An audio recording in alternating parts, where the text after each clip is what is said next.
Comitati ambientalisti e residenti si mobilitano a Maserà contro il progetto di un polo logistico che occuperà oltre 100.000 metri quadrati, pari a 15 campi da calcio, in un'area che attualmente è coltivata a grano. Un corteo di oltre 300 persone ha percorso le strade della zona industriale e tutti sono preoccupati per l'impatto di questo progetto sull'ambiente circostante, sui residenti e sul comune. Si ipotizzano almeno 160 camion al giorno, un impatto forte per la settantina di famiglie residenti. Parliamo di un edificio di 42.000 metri quadri.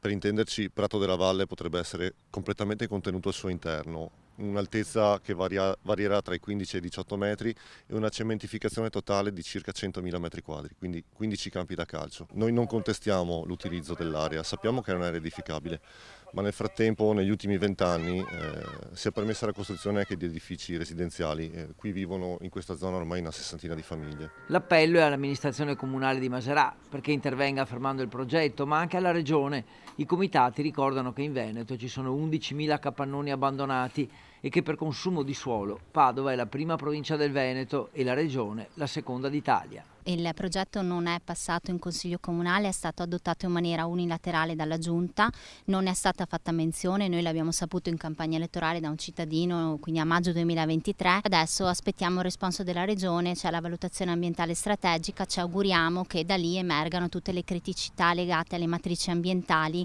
Una volta per tutte è ora, sostengono i comitati, che si prenda in mano la questione dei poli logistici e che la politica faccia sentire la sua voce e il suo ruolo.